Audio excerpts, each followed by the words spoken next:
G'day!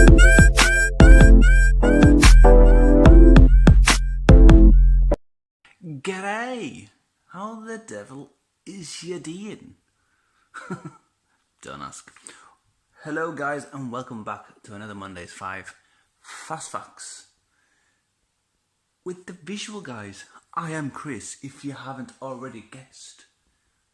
Good. Right, so that's over and done with.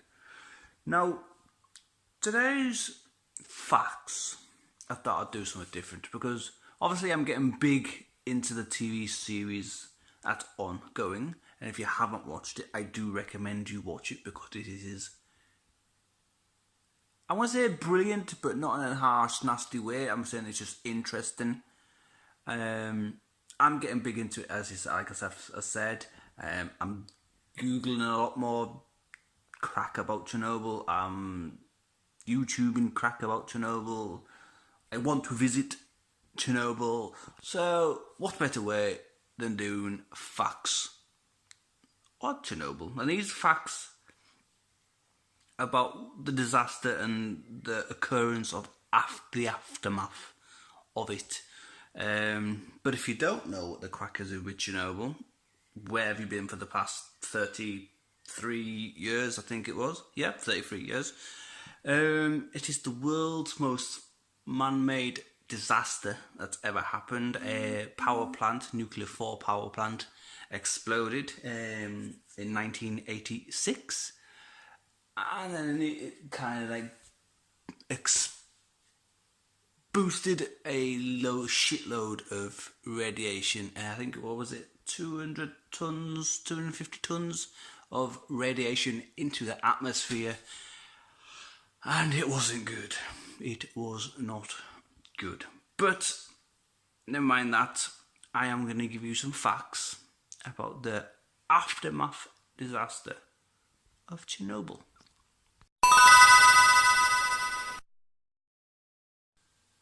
So like I said, there was a radiation blast, and it was so powerful.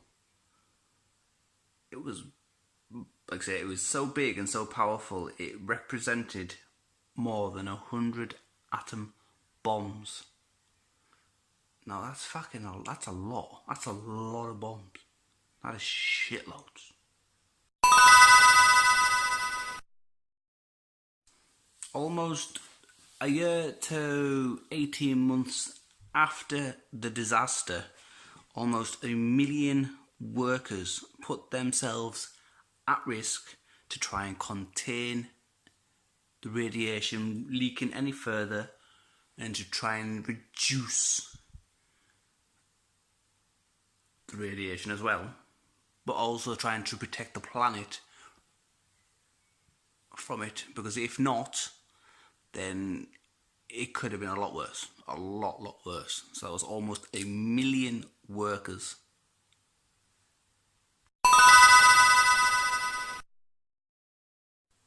Even though that it was all still contained, 97% of the radiation material is still buried under all that rock and above that dome.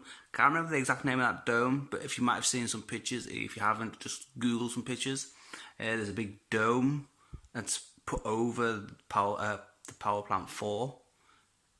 97% of the radiation is still contained under that dome, under the structure, the collapsation, the ruins of power plant 4.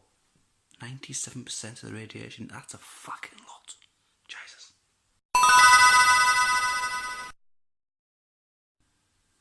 Almost 2 years after the disaster of power plant 4 sadly blown up, power plant 1 and 2 got reactivated, and the power plant 1 never actually closed its doors until 2000. Only 19 years ago, the Ukraine / Russian / Bolivian government all said, right, time to close the doors. So it was only 19 years ago that they finally closed the doors of people working there, even though the radiation wasn't as strong, but still I'm going mad.